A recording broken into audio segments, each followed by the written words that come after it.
بسم اللہ الرحمن الرحیم نحمده ونصلی علی رسولہ الکریم اما بعد فاعوذ باللہ من الشیطان الرجیم بسم اللہ الرحمن الرحیم۔ حضرت شیخ عبدالقادر جیلانی غوث پاک رحمۃ اللہ علیہ، ان کے بارے میں ہے کہ انہوں نے 15 سال ہر رات ایک قرآن پاک ختم کیا۔ کتنی بڑی بات ہے کہ ہر رات 15 سال انہوں نے ہر رات میں ایک قرآن پاک پورا ختم کیا، ان کے ہر رات میں ایک قرآن پاک ختم کرتے تھے۔ اتنی اونچی ان کی شان تھی۔ اور آپ کے بارے میں یہ ہے کہ آپ کے ننھیال بھی ولی تھے اور آپ کے دودھیال بھی ولی تھے، مطلب نان کے بھی آپ کے ولی تھے اور داد کے بھی ولی تھے، امی بھی ولی تھی، ابو بھی ولی تھے، پھپھو بھی آپ کی اولیاء تھی، سارا خاندان ہی ولی تھا۔ کہتے ہیں کسی کی عظمت دیکھنی ہو تو اس کے ننھیال کو دیکھتے ہیں یا دودھیال کو دیکھتے ہیں۔ تو غوث پاک کے دودھیال امام حسن کی اولاد ہیں اور ننھیال امام حسین علیہ السلام کی اولاد ہیں، اس لیے آپ کو حسنی حسینی سید کہا جاتا ہے۔ آپ رحمۃ اللہ علیہ اپنے والد اور دودھیال کی طرف سے حسنی سید ہیں اور ماں کی طرف سے حسینی سید ہیں، اسی لیے آپ کو الحسنی والحسینی کہا جاتا ہے۔ آپ رحمۃ اللہ علیہ کے بارے میں یہ ہے کہ آپ بچپن میں یتیم ہو گئے تھے، تو آپ کی والدہ آپ کو آپ کے نانا کے پاس لے گئیں۔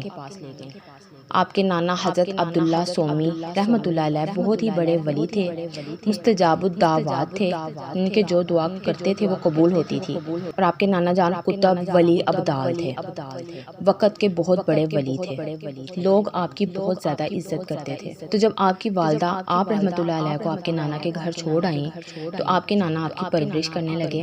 آپ اپنے نانا کے گھر میں پرورش پاتے رہے، آپ وہاں بچوں کے ساتھ کھیلتے، تعلیم حاصل کرتے اور اپنے نانا کے پاس رہتے۔ ایک دفعہ کا ذکر ہے کہ حضرت غوث پاک رحمۃ اللہ علیہ اپنے نانے کے صحن میں بچوں کے ساتھ کھیل رہے تھے۔ کیا دیکھتے ہیں کہ ایک بوڑھی اماں اپنے ہاتھوں میں اپنا بچہ اٹھائے روتی ہوئی آئی ہے اور آپ کے نانے کے حجرے میں چلی گئی ہے۔ کچھ دیر کے بعد وہ بوڑھی اماں واپس آئی اور وہ ویسے ہی رو رہی تھی۔ تو غوث پاک رحمۃ اللہ علیہ نے اس مائی کو روکا اور کہنے لگا، اماں جی کیا بات ہے؟ میں نے دیکھا ہے کہ جب بھی اس بابا جی کے پاس کوئی روتا ہوا آتا ہے تو وہ ہنستا ہوا واپس جاتا ہے، مرادیں پوری لے کر جاتا ہے، اپنی دعائیں پوری کروا کر جاتا ہے، لیکن میں دیکھ رہا ہوں کہ آپ روتے ہوئے آئی تھیں اور اپنے حجرے سے جب باہر نکلی تب بھی روتی ہوئی واپس جا رہی ہیں، تو کیا بات ہے، آپ کیوں رو رہی ہیں؟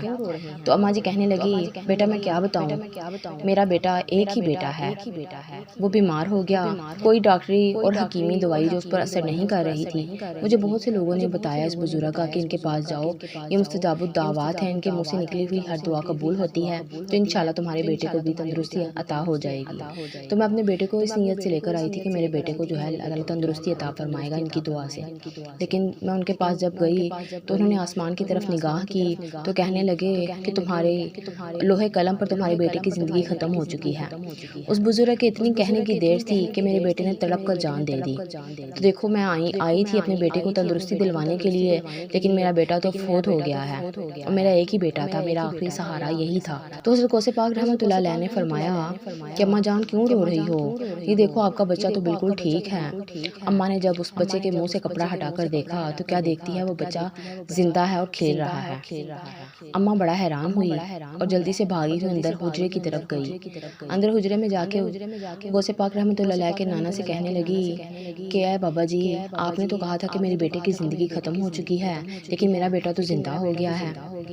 غوث پاک رحمۃ اللہ علیہ کے نانا بہت حیران ہوئے اور فرمانے لگے، مجھے بتاؤ کہ جب یہاں سے تم باہر نکلی تو کیا ماجرا پیش آیا؟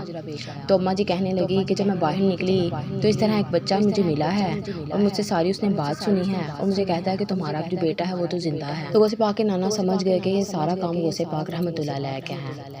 انہوں نے اپنے ہاتھ میں چھڑی پکڑی ہوئی تھی، وہ چھڑی لے کر باہر نکلے اور فرماتے ہیں، غوث پاک رحمۃ اللہ علیہ کے نانا نے ہاتھ میں چھڑی پکڑی ہوئی تھی، وہ باہر نکلے اور فرماتے ہیں، عبدالقادر رکو میری بات سنو۔ غوث پاک رحمۃ اللہ علیہ نے سمجھا کہ شاید میرے نانا مجھے مارنے آئے ہیں وہ آگے آگے بھاگنے لگے اور آپ کے نانا آپ کے پیچھے پیچھے چھڑی لے کر بھاگنے لگے۔ وہ فرماتے جاتے تھے کہ رکو عبد القادر میری بات سنو، لیکن غوث پاک نے فرمایا کہ نہیں میں نہیں رکوں گا، آپ مجھے ماریں گے۔ غوث پاک رحمۃ اللہ علیہ بھاگتے جاتے اور کہتے لوگوں مجھے بچاؤ، لوگوں مجھے میرے نانے سے بچاؤ۔ بھاگتے بھاگتے غوث پاک رحمۃ اللہ علیہ قبرستان میں داخل ہو گئے اور اونچی آواز سے ڈرتے ہوئے پکارنے لگے کہ اے قبرستان والوں مجھے بچاؤ۔ تو خدا گواہ ہے قبرستان کے سارے مردے قبریں پھاڑ کر باہر نکل گئے اور غوث پاک رحمۃ اللہ علیہ کے آگے ڈھال بن کر کھڑے ہو گئے۔ جب آپ کے نانا نے یہ دیکھا تو وہ آپ کی شان دیکھ کر وہ حیران ہو گئے اور وہیں رک گئے اور فرمانے لگے آؤ عبد القادر بیٹا میرے سینے لگ جاؤ، میں تمہیں مارنے نہیں آیا تھا، میں تو سمجھانے آیا تھا کہ اتنی چھوٹی سی عمر میں رب کے راز نہیں کھولا کرتے۔ سبحان اللہ، اتنی اونچی شان تھی غوث پاک رحمۃ اللہ علیہ کی کہ جب انہوں نے مدد کے لیے مردوں کو پکارا تو قبروں میں سے مردے اٹھ کر کھڑے ہو گئے آپ کی ڈھال بن کر، آپ کو بچانے کے لیے۔ کہتے ہیں کہ جو کام بنی اسرائیل کے نبیوں نے کیا وہ امت محمدی صلی اللہ علیہ وآلہ وسلم کے ولی کریں گے، کہ امت محمدی صلی اللہ علیہ وآلہ وسلم کا اولیاء کرام کا اتنا اونچا مقام ہے کہ جو بنی اسرائیل کے انبیاء کرام کیا کرتے تھے، جو وہ ان سے جو معجزے ہوتے تھے نا، وہ کرامتیں امت محمدی کے جو اولیاء کرام ہیں ان سے ہوتی ہیں، اور واقعی یہ بات برحق ہے۔ اللہ پاک نے امت محمدی میں اتنے اونچی شانوں والے اولیاء کرام پیدا کیے۔ غوث پاک رحمۃ اللہ علیہ، داتا گنج بخش علی حجویری، خواجہ غریب نواز، بابا فرید گنج شکر، بہت سے ایسے اولیاء کرام ہیں۔ اللہ پاک سے یہی دعا ہے کہ اللہ پاک ہم سب کو جو اللہ تعالیٰ کے نیک بندے ہیں ان کی صحبت عطا فرمائیں۔ اللہ پاک ان کے صدقے ہمیں بھی نیکی کے کام کرنے کی توفیق عطا فرمائے، ہمیں پنجگانہ نمازی بنائے۔